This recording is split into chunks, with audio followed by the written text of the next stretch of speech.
জুলাই যোদ্ধা নামে যারা শাহবাগী, আমরা কিন্তু তোমাদের এই জুলাইয়ে যুদ্ধ করছো না কি করছো, আমরা কিন্তু জুলাই পরীক্ষা করা শুরু করে দেব।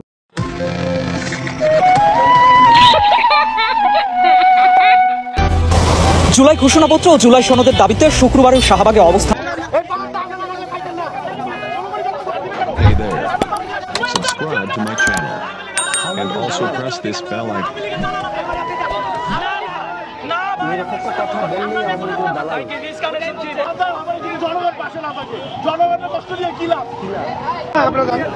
আমি অফিসে যাব, আমার আজকে ইমিউনাইজেশন। এই দুর্ভোগের কোনো মানে হয়? ওদের কাজ লাগবে, অভিশাপ লাগবে মানুষের। রাস্তাটা ব্লক করছে, এরা কি জন্য এখানে দাঁড়াইছে? সরকার এখানে এসে দাঁড়ায় রয়েছে তার সাথে কথা বলার জন্য। আপনাদের ন্যায্য অধিকারটা কি? ন্যায্য অধিকার কি আমাদের? আপনারা কি দাবি নিয়ে এখানে দাঁড়াইছেন? আমাদের দাবি হলো সেটা আমি বলতে পারি না, দুঃখিত। আপনারা শাহবাগের সড়ক অবরোধ করে দাঁড়িয়ে আছেন অথচ আপনারা জানেন না। এটা আমাদের এখনো বলা হয়। জুলাই যোদ্ধা নামে যারা শাহবাগে সাধারণ মানুষকে আটকিয়ে কষ্ট দিচ্ছ, তোমরা কি চাও আমরা সত্যিকার অর্থে জুলাইয়ে যারা লড়াই করেছি, গুলিবিদ্ধ হয়েছি, জেল খেটেছি, আহত হয়েছি, তারা তোমাদের মুখোমুখি দাঁড়াবো? এটা কি চাও?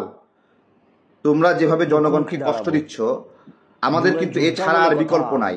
আমরা কিন্তু তোমাদের এই জুলাইয়ে যুদ্ধ করছো না কি করছো, আমরা কিন্তু জুলাই পরীক্ষা করা শুরু করে দেবো, চেক করা শুরু করে দেবো যে কত বড় হ্যাডামালা তুমি জুলাই যুদ্ধ করছো, মানুষকে এভাবে কষ্ট দিচ্ছ। আর কেউ জিজ্ঞাসা করলে বলছো যে আওয়ামী লীগের দোসর। হ্যাঁ, এইভাবে তো আগে বলতো যে রাজাকারের দোসর, জামাত শিবিরের দোসর, বিএনপি জামাতের ইন্ধন, এগুলো তো আগে বলতো। এখন তুমি বিশাল বড় জুলাই যোদ্ধা হয়ে গেছো, শাহবাগ অবরোধ কইরা তুমি বলতেছো যে সাধারণ মানুষকে আওয়ামী লীগের দোসর। সাধারণ মানুষ আওয়ামী লীগকে এখান থেকে বিতাড়িত করেছিল ঐক্যবদ্ধ হবে। সাধারণ মানুষের অংশগ্রহণ ছাড়া এটা হয় নাই, হয় নাই। সেই সাধারণ মানুষকে শুনতে হবে আওয়ামী লীগের দোসর। তোমরা তোমাদের দাবি আদায় যারা করছে না তাদের কাছে যাও। ঠিক কথা, একদম ঠিকই বলেছে।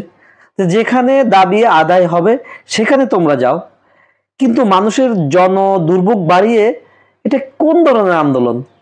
এই তাহলে মানে আমি বুঝলাম না যে পরিবর্তন কথায় যে সমন্বয়করা বলে আমরা নতুন একটা পরিবর্তন দেব, নতুন একটা দেশ দেব। নতুন দেশটা কোথায়? সেই দেশটা আমাকে দেখান।